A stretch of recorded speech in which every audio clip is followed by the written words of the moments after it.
speaker is Andrew Motyka, who is the Director of Liturgical Music for the Archdiocese of Indianapolis and Director of Music at the Cathedral of Saints Peter and Paul. He previously served as Director of Music at Cathedral of the Blessed Sacrament in Altoona, Pennsylvania, and held positions at churches in Maryland, Massachusetts, and Western Pennsylvania. He holds a Master of Sacred Music degree from the Benjamin T. Rome School of Music at Catholic University and a Bachelor of Science in Music Education from the College of St. Rose. In addition to directing Vox Sacra, Andrew is a composer of the Laudate Dominum Communion antiphons, which he will be talking about today, and has published other pieces in Cantica Nova.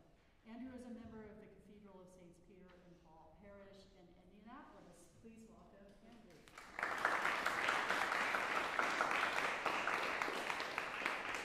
Thank you, and thank you for having me today for today's presentation. Can everyone hear me okay without the microphone? Yes. Okay, good. I would rather speak without it than try to carry it around. I'm originally from Massachusetts, so my natural inclination is to speak very fast. So if you need me to stop and repeat something, please don't hesitate. You're not offending me if you raise your hand and ask me to go back to do something. So I was very happy to receive the invitation from Rebecca a few months ago to come speak to the Sacred Music Department here at Notre Dame. This is something of a passion of mine, the vernacular propers in the Roman Rite, the modern Roman Rite specifically. I think that today what we'll be doing is we're going to talk a little bit about what the propers are, for those of you who are uninitiated in this altogether, a little bit about where to find them, why you should probably be using them, or I encourage you to use them anyway. And then we will go through a whole bunch of examples of English propers that you can use in your work going forward. The sheets that you got at the door when you came in are links to all of the resources that we will go through today, if we have time to get through all of them. And there's also a QR code on the back that's a Google Drive that will have the sample scores that we'll use today too, so you can look at those on your own time as well. So, okay. First thing, how many already are aware of what the propers are? Just so that we're, okay, most of you are, okay.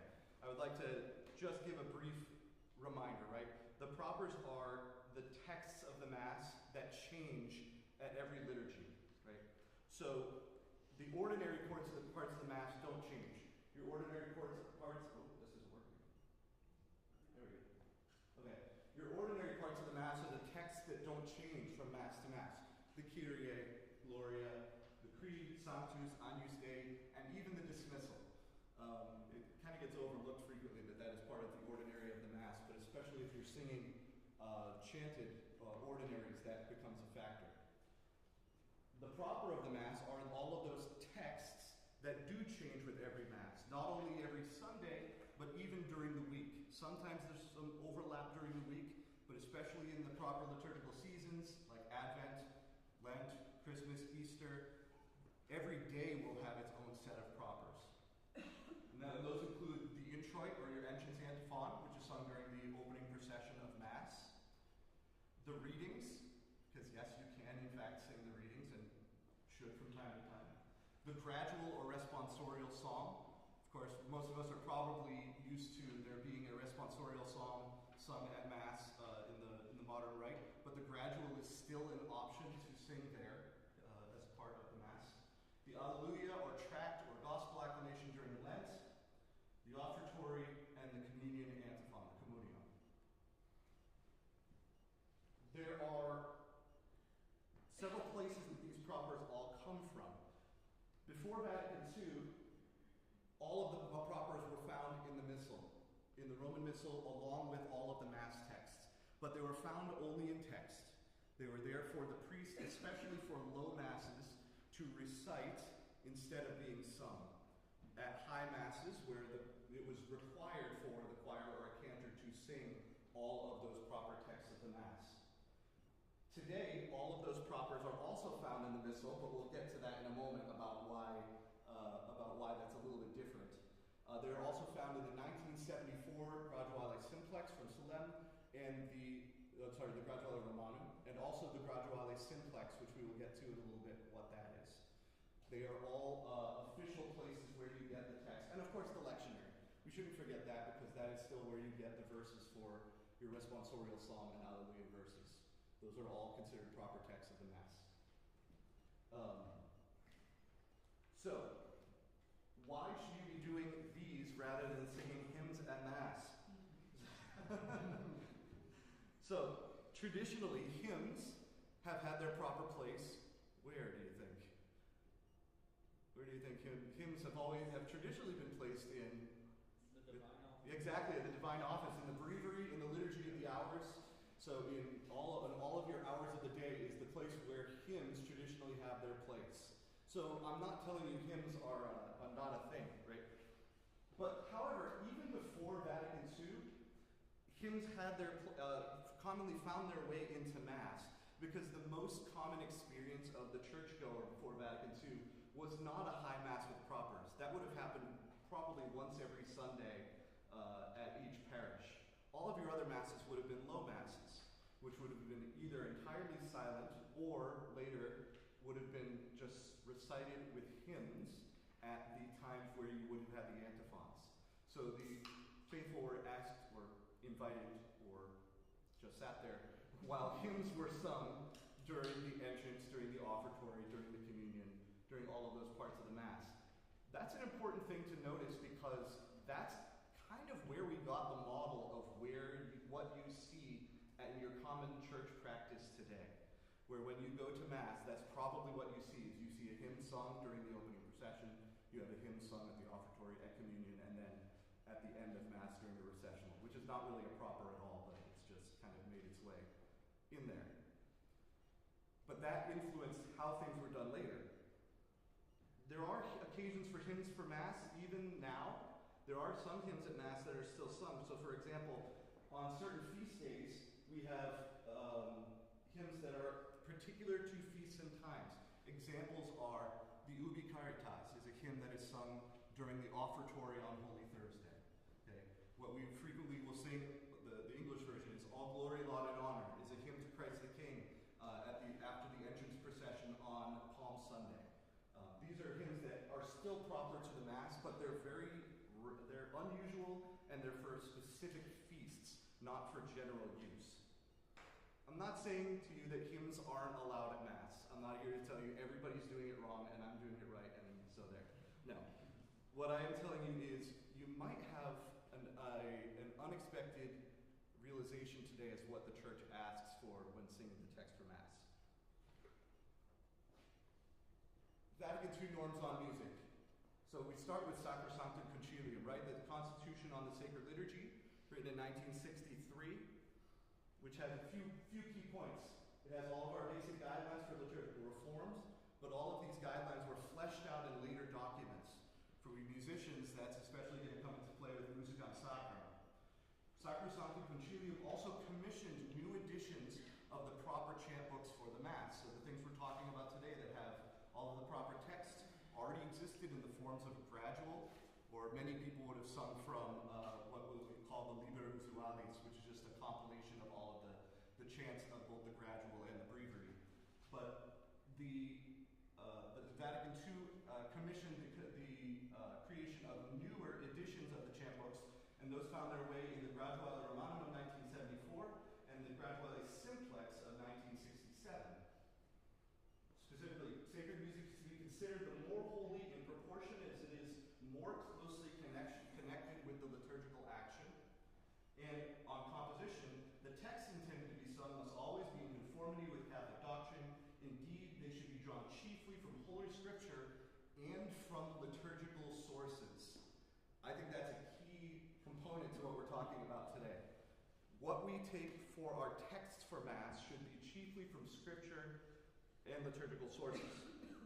Of course, Vatican II, both the Sacrosanctum Concilium, Musicam Sacram, pretty much every single document on liturgical music that you will find stipulates that Gregorian chant specifically should have pride of place in the Catholic liturgy. Now, I'm of the opinion that I think people of goodwill can disagree what that means, what pride of place looks like in a given parish situation, But I also think we should be able to agree that never singing Gregorian chant ever can hardly be considered pride of place. So I'm not telling you here to ignore that either. Musicam Sacram. Let's see, what do we have here for this? Oh, I skipped right over. Yeah, we have the 3 degrees of singing in Musicam Sacram. How many have already been going through this particular document? Yeah, Musicam Sacram, right. The document on sacred music that comes out of Vatican II talks about our 3 degrees of singing in the Mass. This is when the Mass was first being formulated in the vernacular, or the newer editions. And so we were talking about sung versus spoken Masses. But that the entire Mass didn't need to be sung, but we could incorporate more as we wanted to increase solemnity and as we wanted to increase singing at Mass. The degrees of singing we often invert in our common use today, right? The first thing we should all be singing are the Mass dialogues. All of those parts of the Mass that are sung in dialogue with the priest in the congregation or the deacon in the congregation. Okay? All of your, even as simple as sign of the cross, greeting, Lord be with you, all of those kind of things. Your preface dialogue before the Sanctus. All of those things are meant to be the first order of singing, those things that are sung by the priest and in response to the congregation. So if nothing else at Mass you sing, you should be singing that first one. Good luck. It's largely out of your control, but we do the best we can. Okay? The Mass ordinary should always be next, right? So all of those things, all of those texts we talked about that don't change from Mass to Mass should be the next thing that are sung at Mass. Your Sanctus, the Gloria, all of those elements of the Mass. And of course, the Mass proper, what we're talking about today, is third and considered the least important musical element of the Mass. What ends up happening is we often reverse these. Everyone sings a few hymns at Mass every week when they go to Mass, and very few sing the dialogues between the ministers and the people. It does happen in many places, and I'm happy to see it more and more everywhere we go. I think a lot that's being encouraged more in a lot of our seminaries now to join in the song of the Church in its normal form in the Mass.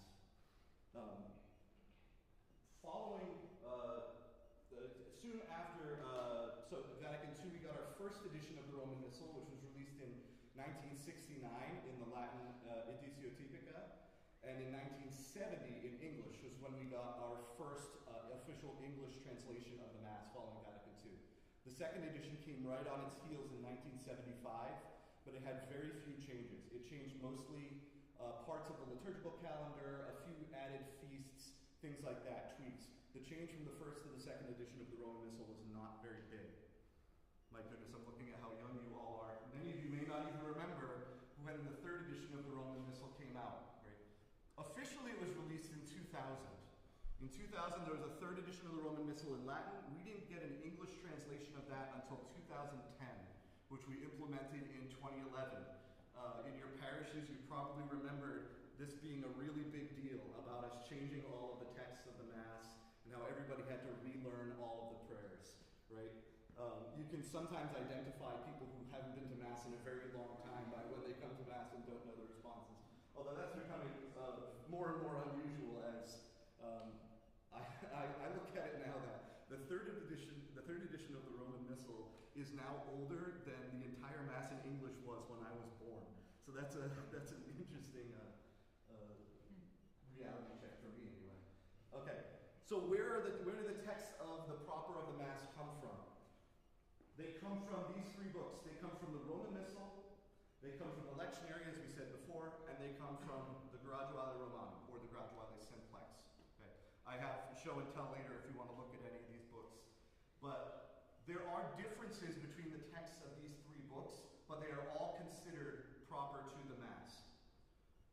There's a difference between the use of the proper in the Missal and in the Gradual, because following Vatican II, there was a survey sent to priests asking if they would think it would be useful to continue to have the text, especially of the entrance and communion antiphons, in the Missal as it was in the pre-Vatican II Missal, especially for spoken Masses, in the same way it would have been used in the pre-conciliar Low Mass.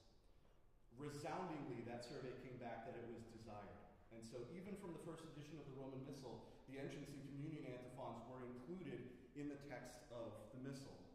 They weren't always the same text that we have in the gradual.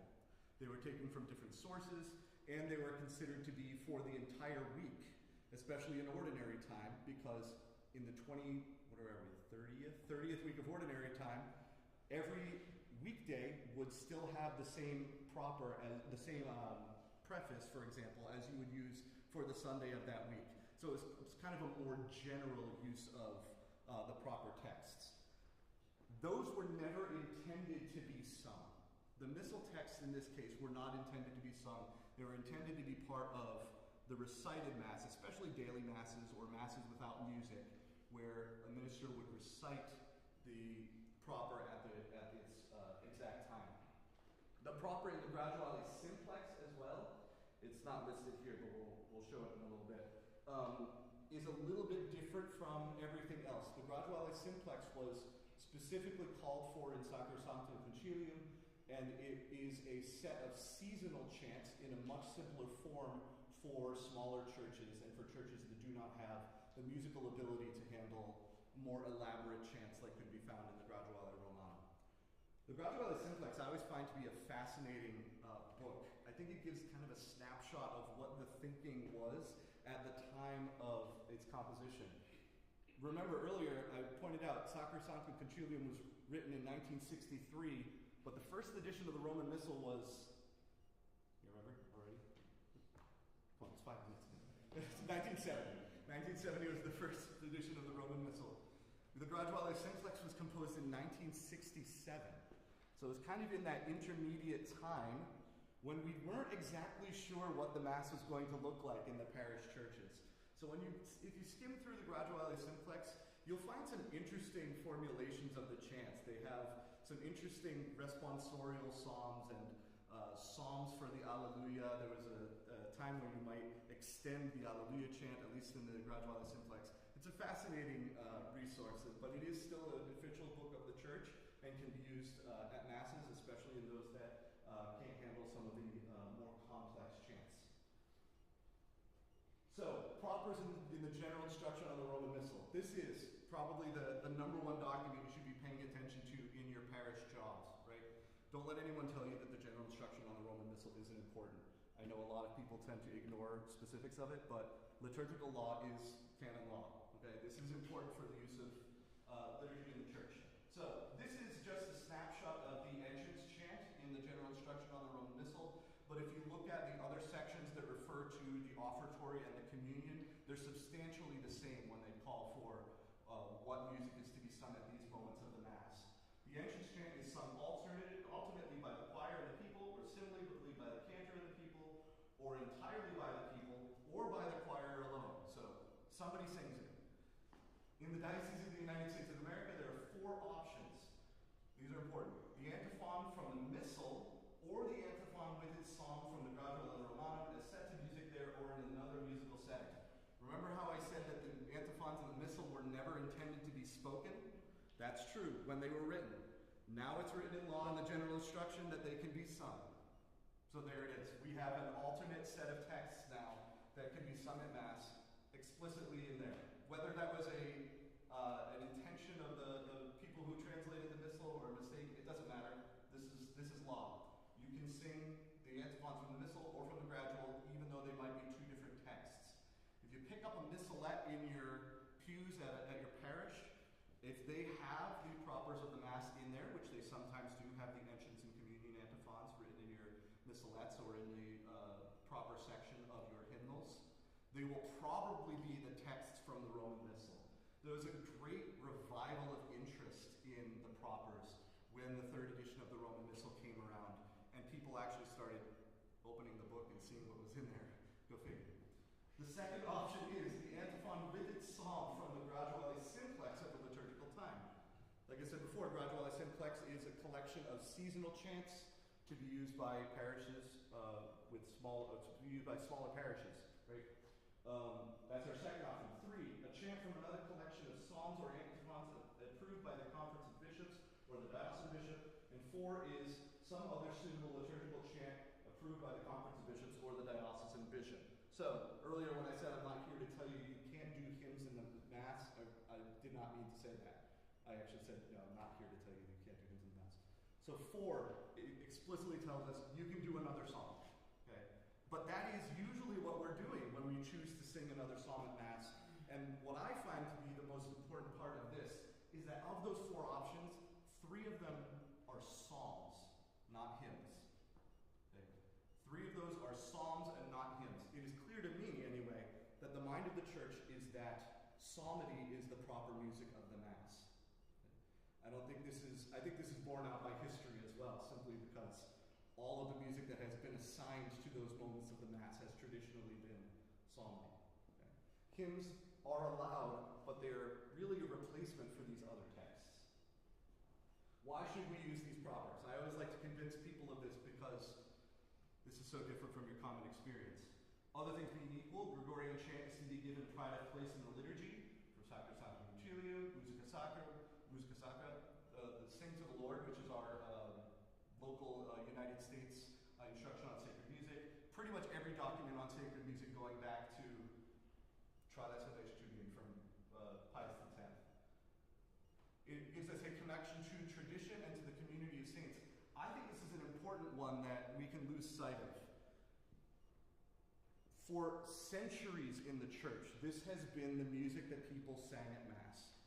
And what we do today is not a different Mass from what people have done in the past. I think that that's an error we often make when we're looking at the post-conciliar Masses. Do we think that we're doing something different here? Right? We're not. I always say there are kind of 3 schools that came out of Vatican II, right? The 2 main ones were Vatican II changed everything and that's really bad. Vatican II changed everything and that's really good. And Vatican II didn't change everything is the 3rd. And that is certainly the school that I fall into. All of these things need to be read in continuity with previous instructions. Propers are returning to the use of psalmody of the Mass, just like we said at Mass. Just like I was saying that 3 of the 4 choices of these things are psalmody. We are singing the Mass versus singing at Mass. That's a cliche that kind of gets used a lot when discussing the choice of Mass texts. One thing I was told by a professor once that always stuck with me was, when you select hymns or any songs for the Mass, you have a tremendous responsibility because you are putting words into the mouths of the people of God. So whenever you choose texts for people to sing at Mass, you are putting words into the mouths of the people of God. And if we really believe in our principle of lex orandi, lex credendi, that we come to believe what we pray, and vice versa, then we have a real responsibility to make sure we are giving them something real and something that is meaningful when we sing and pray at Mass. You can't go wrong if you're choosing Scripture. It also takes me out of the equation, because no matter what I'm doing, if I think something is perfectly appropriate for the Mass, and I think this is great, at the end of the day, it's still my judgment and my opinion. And I was certainly hired to give that judgment in my opinion, just like you will be in your positions. But it's even better if I can remove that altogether and say I can call to something that's even higher up than I am, and it goes to the mind of the church here, right? So the church has chosen these texts.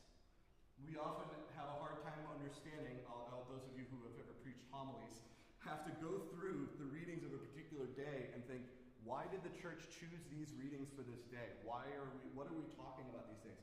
The propers are often the key to unlocking that. If you look at the proper text of the day, sometimes you'll end up seeing exactly what the church is thinking at a given point in time. It also unifies us, again, with the community of saints, but it gives us a greater appreciation of how the Old Testament, and in particular the Psalms, fit into the Christian faith. So how does this work? I know I often have to introduce, or have often had to introduce propers for the very first time at a parish, right? And some places you'll go and you'll have someone will start at a parish and there's gung-ho about using the propers, and within 2 years they're burned out and they leave. Okay? Sometimes they leave music ministry altogether. Everyone's enthusiasm and the fire and excitement that you bring to the liturgy is a gift to the church. We also have to be, wise as serpents when we go into parishes as well. We have to consider consider how we can implement things in a way that we both win people over, that they realize that what we are doing is good. Okay? It's been my experience that people don't get mad when you do something new. When you start doing something new, that doesn't usually bother people. They get upset when you take away something that they've always done that they enjoy. So, if you start doing all introits instead of an opening song at Mass, just all of a sudden, we're just going to start singing the introit every Sunday and no more opening hymn. They're not going to be mad that you're doing the introit. They're going to be mad that you're no longer singing an opening hymn. So start with what I call a stuffed Mass. Right? This became kind of a popular in the last 10 or 15 years. A stuffed Mass is do them both. There's no reason you can't sing an entrance antiphon and an opening hymn. In my experience, it's really useful to do, especially on those days where you're incensing at Mass. Some of you probably do that every Sunday. Some save it for the higher seasons and feasts. But it's especially great if you're using incense. Have an opening hymn during the entrance procession. And then when the priest gets to the altar to begin incense, sing your entrance antiphon. Now you've done both. You've incorporated the text from the church, and you've introduced a little bit of solemnity right before you begin the sign of the cross at the beginning of Mass.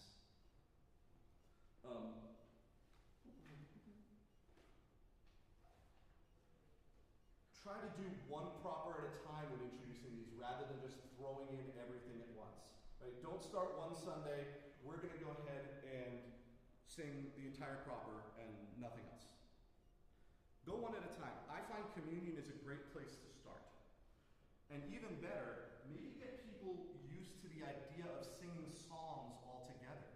Maybe you don't start with the proper of the Mass. Maybe you don't start by singing the exact communion and antiphon of the day. But maybe we're going to start singing a responsorial setting of Psalm 34, Taste and See the Goodness of the Lord, during the reception of Holy Communion.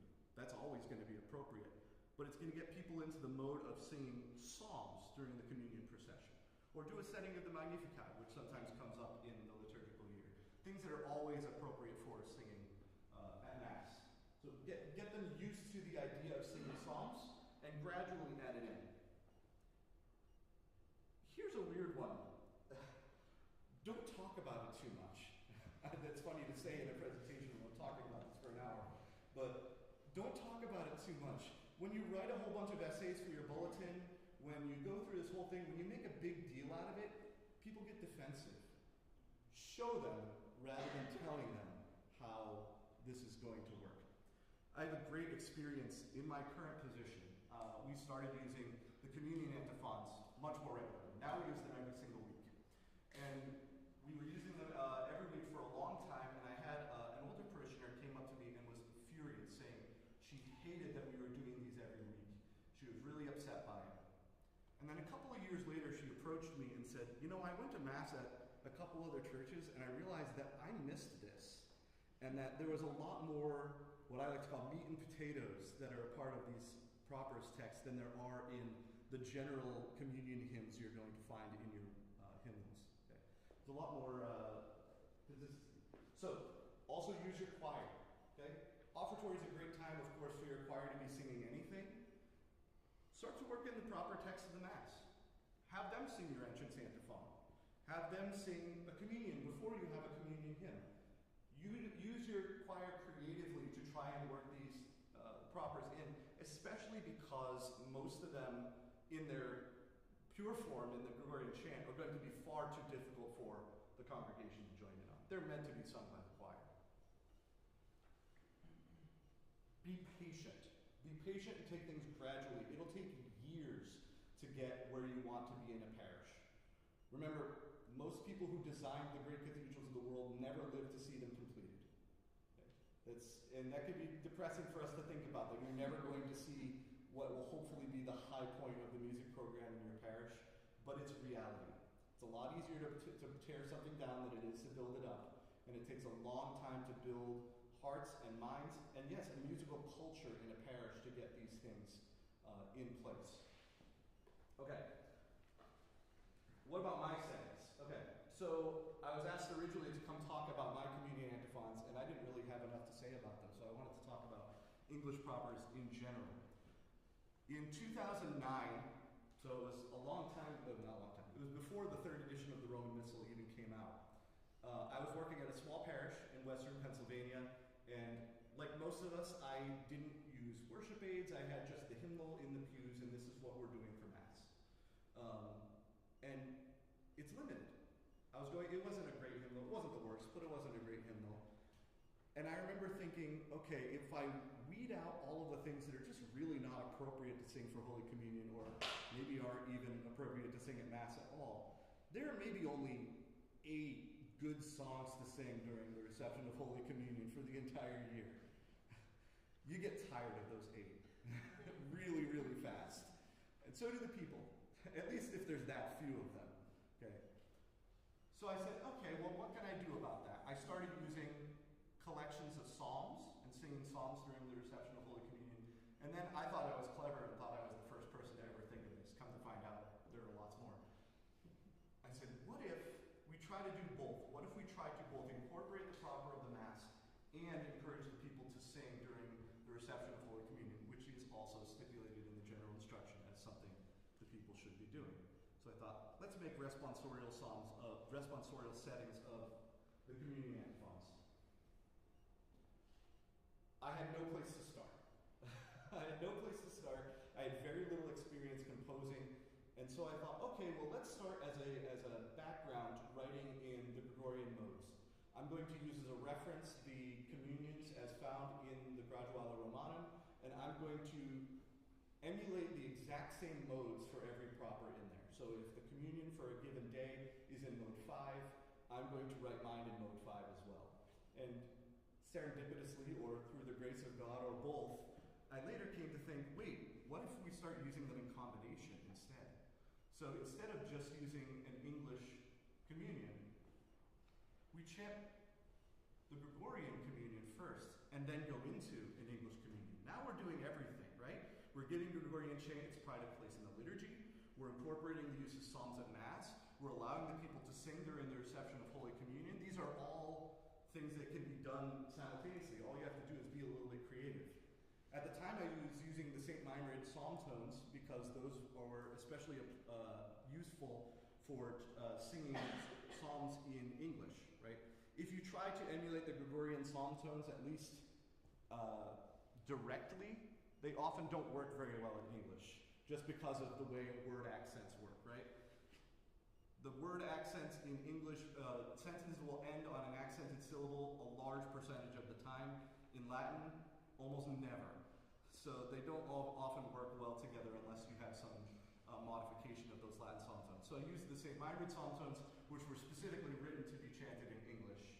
Now I use them because they also have a local connection for the Archdiocese of Indianapolis, since St. Meinrad is in our Archdiocese through gerrymandering of the diocesan borders. it really should be part of the Evansville Diocese. Yeah. But that's okay. We'll still pay it because it hasn't sent me. So now I use it as a little bit of that. Everyone in the Archdiocese knows the St. Meinrad psalm tones, especially the priests. So it's really easy to work those in and have very little resistance when doing those. I encourage you all to get that creative. Most of the time if you are writing or composing for the Catholic Church, you're doing so because there's a need in your parish. I've written so many responsorial psalms for weekday masses for no reason other than they just don't exist anywhere else, right? You don't have very many weekday responsorial psalm musical settings. So write one, you know. And I encourage, if you're feeling inspired to do something more with that, do it. If it's good, it's going to stick around, and if it's not good, it won't stick around. Let history be the judge of that. So, let's go into some singing, okay? I incorporated many, many different settings of the English propers here, and we double-checked to make sure that they were readable on the board, and they are. They can be read here. You can all read the music here. Right? This is from a collection called Source and Summit.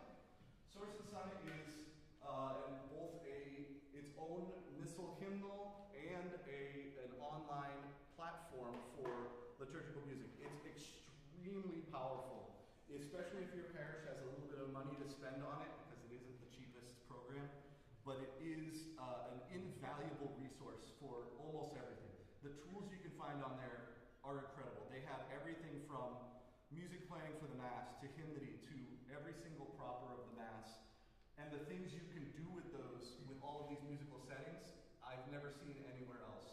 You call up one of these propers, and you can just tell it to transpose it up a step. It'll bump the whole thing up a step. Add an accompaniment. It will add an accompaniment. I only want 3 verses of this hymn instead of 6. If you can choose which verses you want to include in there, or include which psalm verses, or any of those things. Do I want to include a doxology? Make that choice at the time. It's a really, really powerful platform for doing this. So, this is the offertory for the 5th Sunday of Easter. Let's give it try singing it together. This is from Source and Summit. This particular melody was composed by Adam Barton, the founder of Source and Summit, and the translation of the Latin offertory, Cry Out with Joy, was by Father Rob Johansen, who's sitting right here in the second row. Okay, here we go. Cry Out with Joy.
English transcription of the chants in the Graduale Simplex.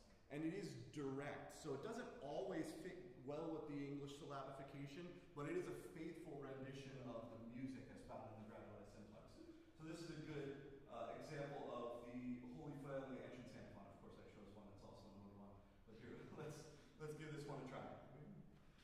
Joseph arose to the shrine of his mother, and went to the land of Israel.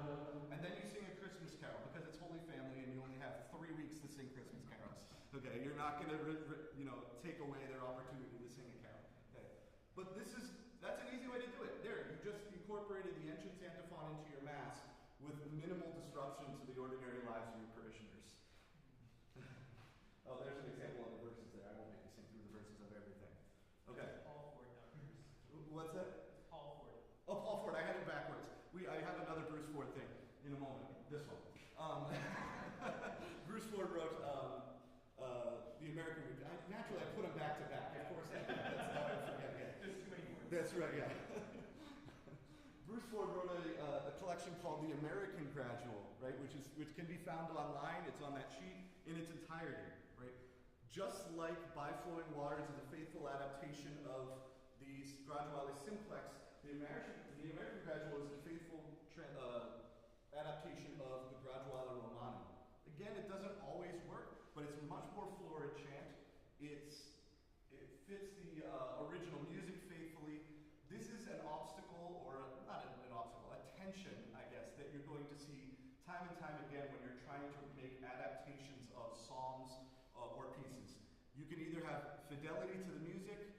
fidelity to the text or good poetry, but you probably can't have all three. Okay, that's going to be your things. Why did I choose everything in mode 1? Let's just let's keep it where we just were, even though it's written a step back. Let's go.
I included that one because that is from, why is the third Sunday of Advent entrance antiphon significant?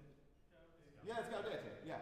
So every time you call it Gaudete Sunday, that's why. It's because the entrance antiphon begins with Gaudete. I tried to incorporate all of those in here as we go. So, beautiful music, right? Faithful to the Gregorian original. It's really, really gorgeous. It works fairly well with the English, but isn't always going to be achievable while your choirs. Depends on the ability and whether you want to do that every week. Okay. The St. Meinrad propers. These came from Father Columba Kelly, who was a Benedictine brother at St. Meinrad, who was really the master of English chant in the United States. He knew more about Gregorian chant than most people have forgotten, especially in its adaptation to English. He wrote a whole collection. These are for sale. So these ones aren't free. Most of the other things I've shared in here are free. These ones can be purchased through OCP.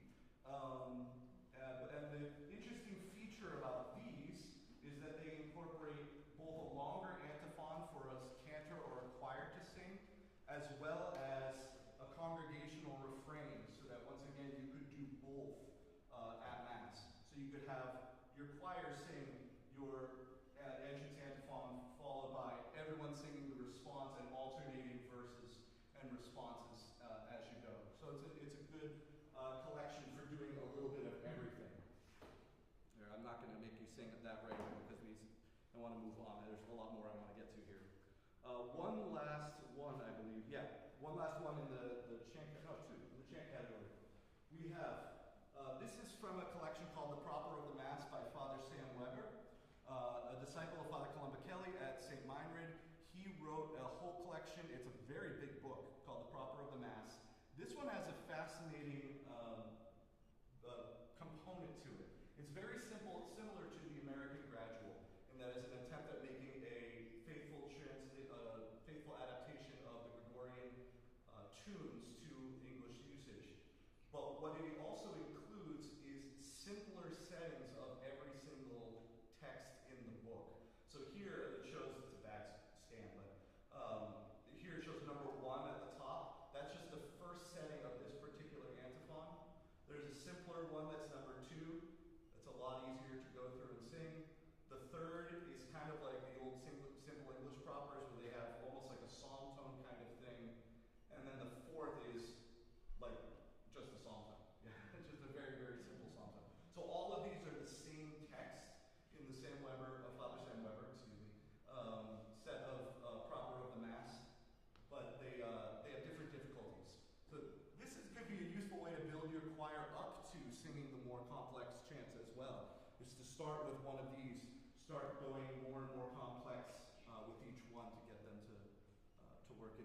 a good resource. And last but not least, there's a set of entrance antiphons by Richard Rice, which is included in, I forgot to look it up. It was certainly in the 4th edition of the St. Michael hymnal. I don't know if it's in the 5th edition. Does anybody know the 5th edition well? I don't know. I'd have to look that up. But these were included as part of the hymnal, all of the entrance antiphons of the Mass by Richard Rice. Richard Rice is an extremely prolific composer, especially of texts of the proper of the Mass. You'll find a million things by Richard Rice out there. Some plain chant, some choral work. But this is an example of another one of the chant-based propers. Okay. Let's go into some other types. One that's kind of become a thing in recent years are hymn tune versions of the propers. So remember earlier I was saying you can have fidelity to the text or fidelity to poetry or fidelity to the music, but you probably can't have all three. This is where we're going to compromise in another direction. Okay? Christoph Tietze was one of the first to start doing this. He's currently, I believe, in California. I think when he wrote these, he was in Florida, though. He wrote a collection called Introit Hymns. It was written by, it was World Library, now it's GIA. Very small book, but all it is are English poetical translations of the introits, or the entrance antiphons of the Mass, set to popular hymn tunes. They kind of work. They kind of work. It's a great way to put the proper in the mouths of the people, as I was saying, is a good thing for us to be doing, to be singing the Psalms. The poetry is hit and miss. Some of it's great and some of it's not great. I chose one that uses the tune of Lucis Memoria here, just so that we go through these, right? So it's just as simple as having everyone in the congregation sing this. Here we go.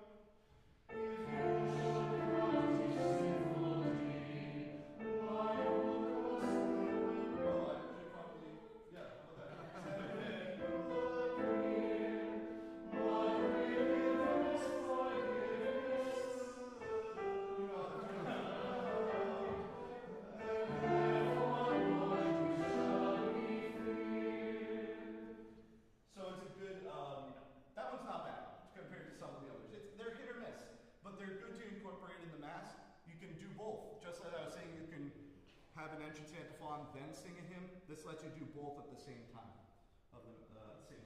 The poetry, like I said, is hit or miss. Some of it's really, really good, and some of it's a little clunky, usually to try and approximate rhymes as we go. But that's always going to be the compromise we have to make. This one is from a free resource called, I believe it's the Communion.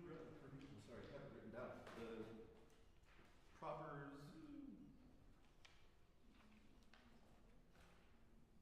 Antiphon Renewal, there it is. The Antiphon Renewal Project online. There's a lot of different examples on the Antiphon Renewal Project. Some of them he calls a last verse introits, where it's similar to the Christoph Tietze settings, except he'll have just the antiphon without any extra verses, and he'll tack it onto the end of a popular hymn. This is an example of one that's more similar to the Christoph Tietze version, right? And this is the entrance antiphon for the 31st Sunday in Ordinary Time. This coming Sunday, right? And it's just using the same hymn tune. It's the eighth Vowel. Your mercy, Lord, extensual. So another example of these kind of metrical hymn tune settings of the English propers. Third, we have these settings of communions by Richard Clark. Richard Clark is the director of music at the Cathedral in Boston, Holy Cross Cathedral in Boston, and he has this collection through, I think it's through GIA, this collection of proper communion antiphons often have SATB settings like this, including the verses. So why don't we give this one a try, the third Sunday Ordinary Time communion antiphons.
during Holy Communion.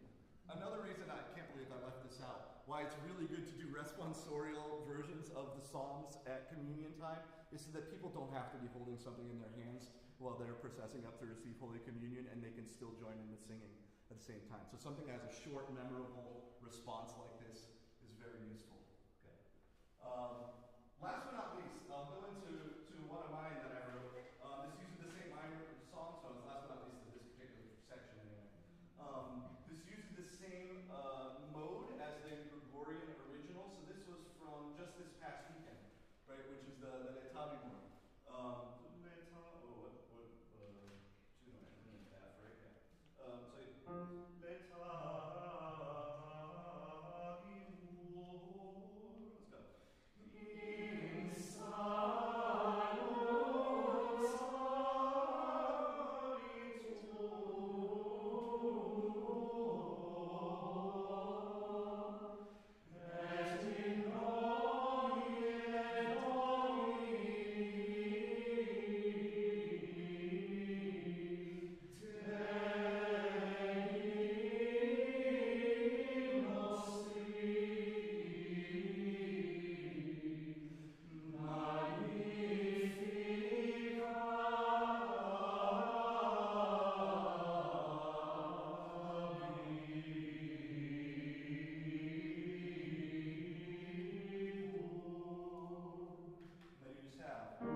In 2003, Pope St. John Paul II wrote what we now call a chirograph, which is just a letter on sacred music to musicians of the world on the 100th anniversary of Pius X's Traditionis Studii, right? And he reiterated what we've been told over and over again, is that the model for all music in the Roman liturgy should be Gregorian chant. And the closer to that model a piece of music approaches, the more appropriate for the liturgy it is.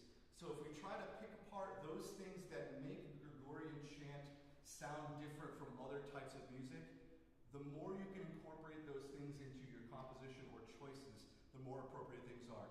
In my mind, those are the use of modalism rather than using just the normal major-minor system, the use of unmetered music, the use of psalmody. All of these things kind of work into Gregorian chant in a way that other things don't. So this includes the same minor psalm tones. If you go to there's a website for these, they're free, just communionantiphons.org. We're in the process of updating it right now. The old version has just melodies and accompaniments. I've already redone all of them in SATD settings like this, and we're kind of in the process of transferring them all over, and also with the newer translation of the Psalms that we're getting for the breviary as well, which should also be helpful.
quite a bit with my choirs. We usually rotate between those, the source and summit introits, and then sometimes the Gregorian introits as well. We kind of revolve through those settings. And not last but not least, we have the Esguerra Choral Simplex by a composer named Aristotle Esguerra. This is really, really useful. Just as Paul Ford wrote By Flowing Waters, which is an English adaptation of the Graduale Simplex, Aristotle Esguerra did something similar, except he wrote them in settings with SATD harmony. This one I find particularly useful because this is the antiphon for corpus Christi, but it's also the antiphon to be sung during the rite of ordination when priests are receiving their new vestments and having their hands anointed. So this one's really lovely. Let's see this track.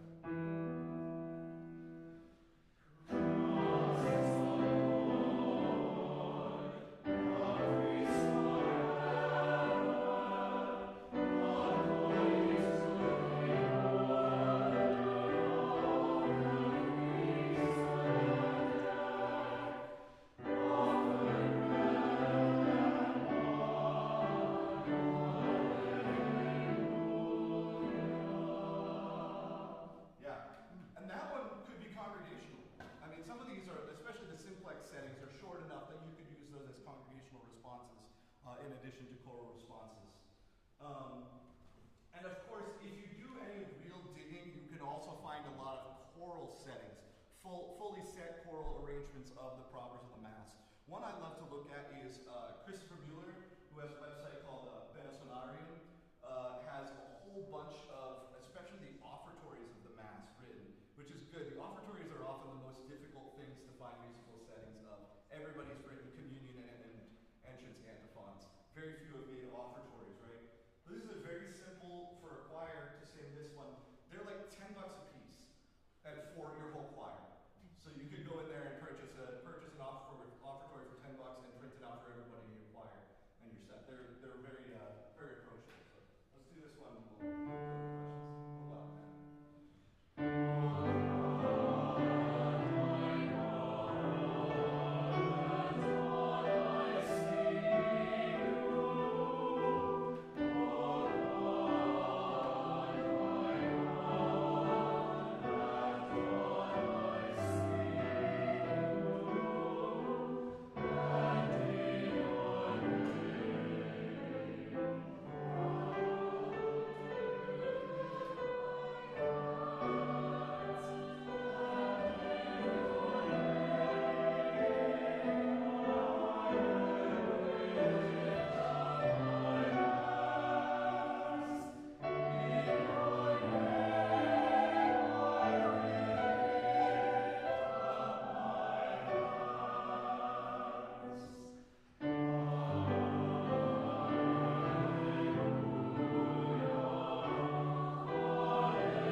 Some resources that you can take home with you here. Dig into yourselves a bit. Like I said, on that sheet has at least all of the web references for everything we did here today. The QR code also has PDFs of everything we have on here as well, if you want to browse those scores on your own time as well. Do you have any questions? Yeah. Yeah?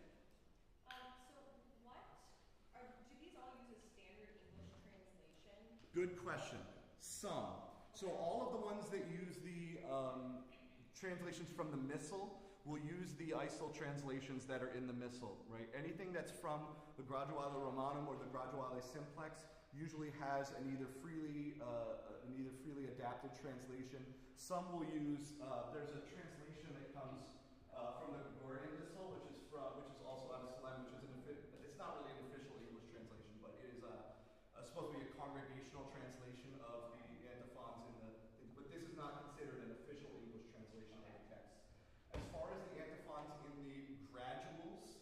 there are no official translations to be had. It's only the missal ones that have the official translation. But that's a good question. Yeah. Good question. I have two. Yeah.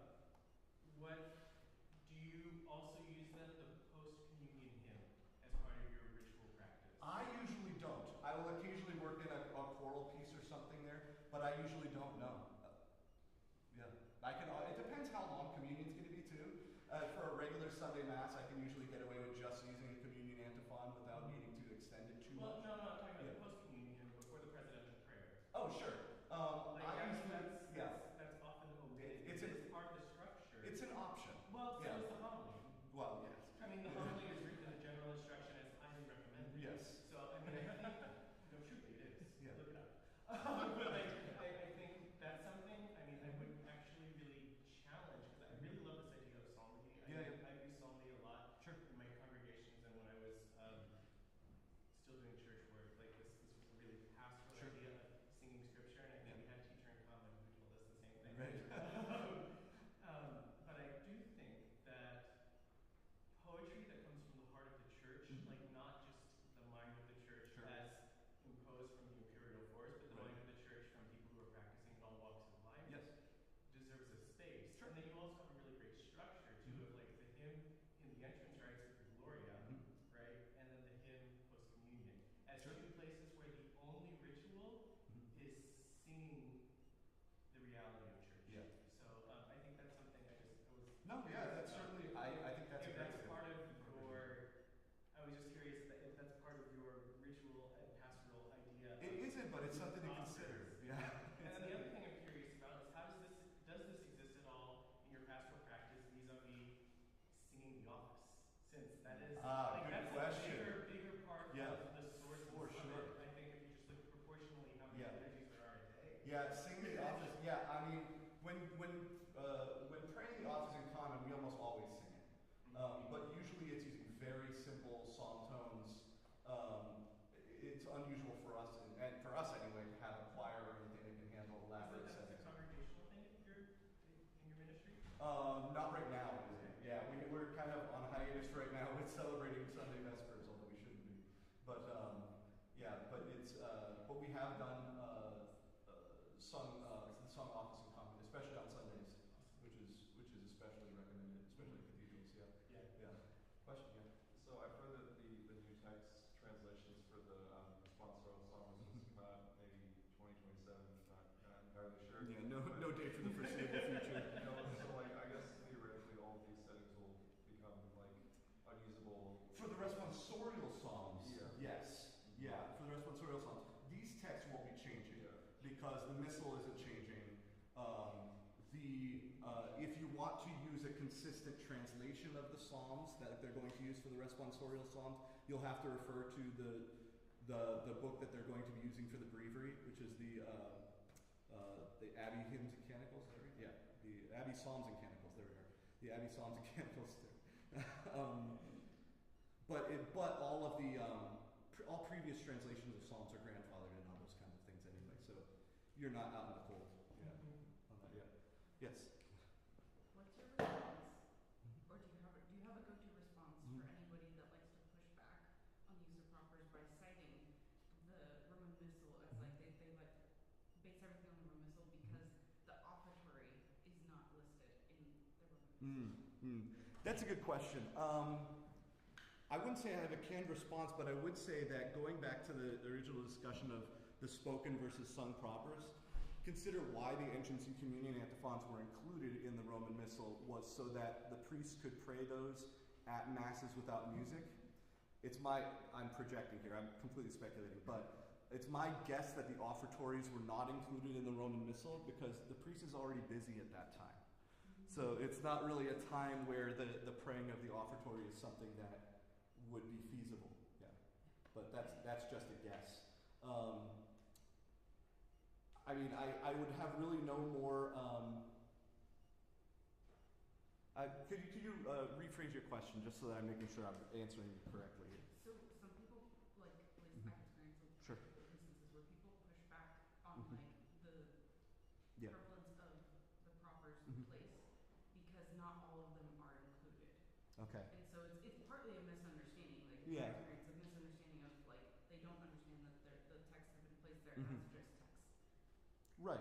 And that's an important thing. You know, even those of us who are very passionate about the use of the propers of the Mass, we can't ignore what the general instruction actually says about what is allowed at Mass. So we can't tell people, you can't sing hymns at Mass, you can't sing psalms at Mass. You can't do that because it's not correct. It's clearly allowed by liturgical law. I'm mainly pointing towards what I think we should at least use to a greater degree in our parishes. Now, what that looks like in your individual parish situation is going to differ from community to community too. Both their kind of tolerance for the propers, their musical aptitude, there's always going to be factors that limit the degree to which you can incorporate this into your parish life. Yeah. You had another? I just also am curious Yes. if have you just ever experienced using strophic psalm settings? Yes. Like, Yeah. which I found to be, especially you said offertory and maybe, Mhm. well, that was like actually the way my strategy pastorally was to Yeah. just go like, you know, and Calvin University up in Grand Rapids has like published a really great psalter. Oh, really? And so like, Yeah. you know, like there's so many resources with Mhm. from ranging in aesthetics too of translations of the Psalms and Right. stylizations, but like some of those strophic settings are really great, and so Yep. you know if you're not so sure about introducing it, having your congregation sing something like what is it within what is it oh God my Oh. heart is longing I can't Okay. remember how the verse goes. Oh, the setting of the Jupiter? Yeah, Oh. the Jupiter Sacred Psalm Song. 42? Yeah. Oh, yeah, Paxton, yeah. Yeah. Sorry. The fact that they're really something for, but there's I haven't heard that one. great resources in there, and I also find that as a good pastoral step of like, but I also come from a Benedictine tradition that doesn't use antiphons, just uses psalms. Sure, yeah, no antiphons, just psalms, Yeah. that makes sense. And that's a practice, though, that is extremely old, and the tension that's inherent to it, that goes as far back as the Genevan Psalter with the advent of Calvinism, where you have the introduction of strophic psalmody like that for the singing of the congregation, and of course the tension of fidelity to psalm translation and good poetry for singing is always going to be something we need good writers. How lovely is your dwelling. Oh, okay, there it is. So something I've struggled with in putting an emphasis on propers and wanting to give them pride of place, so to speak, right, is the first option of the general instruction. If I'm honest, right, sometimes I run into the problem of aesthetic boredom because I feel your presentation is kind of showing us like there are far more options we have now and beautiful options, right? But in certain situations where I felt, okay, the congregation can only handle this level, right? It's not that they're ugly, but it's not as riveting, say, as Thaxted or Gosh, I Miss Loveden Heron or Sing of Mary or some stuff that just it's a little more pleasant, right? Or a little like it's sweet to the ears, you know. So have you ever run into this this dilemma? And then how do we balance that when we're looking at those four options and deciding what's going to be the best for the congregation and for the community? Yeah, you kind of have to consider, you're always going to be considering your community and your congregation, whether it's their tolerance for it or the feast that you're celebrating, right? So it's really hard to just sing the introit on Christmas, right? You're going to sing O Come All You Faithful on Christmas, or you'll be strung up. You know, you're kind of limited in your options of what's going to happen here, right? It's, I would either in that circumstance, either do both and, or this may be a time where you forego the use of the propers and use the fourth option in the general instruction. It's fine. While I point out that 3 of the 4 options are psalms there, I don't mean to say that the fourth is in any way not a valid option or a bad option in that way. Sometimes it is the best option to do just that. To say, you know, this is a better choice, you know. Everybody's going to want, oh God, beyond all praising for the closing at or it's not proper anyway, but at ordinations. You're gonna do it every year. It's just something that, you know, all of the seminarians want, and so fine. There are far worse choices you can make. Yes, Bob. That's been brilliant. Thank you. I don't have a question, but I would like, if I could, to address the question about the official translations. As someone who's been involved in some of these projects, so as Andrew said, there are no official translations of the Although a few of them did make it into the missal. Right. All right, not all of them by any means. So if it's a text from the Roman gradual that's in the missal, that's an official ISO translation. All right. Source and Summit's translations of the gradual, when we were in the process of doing those, the publisher sought approval from ISO for it, but we were politely informed that ISO will not grant formal approval to translations that aren't their own. All right. So it's something of a morass. All right. And the other thing that we were told is that the commission does not foresee any possibility of producing its own translation of the Roman gradual. All right, so don't wait for one. Yes. That's not going to happen. That's good. But you are free to use these translations that are out there. All right, there is no obstacle to using these translations from the gradual, even though there isn't a quote official translation. Yeah. Thank you. No, thank you. I should have clarified as well while I was saying that there are differences between the gradual and the missal antiphons. There is some overlap. Yeah, I was glad you reminded me to point that out. There are some Sundays, some days of the year where the missal and gradual antiphons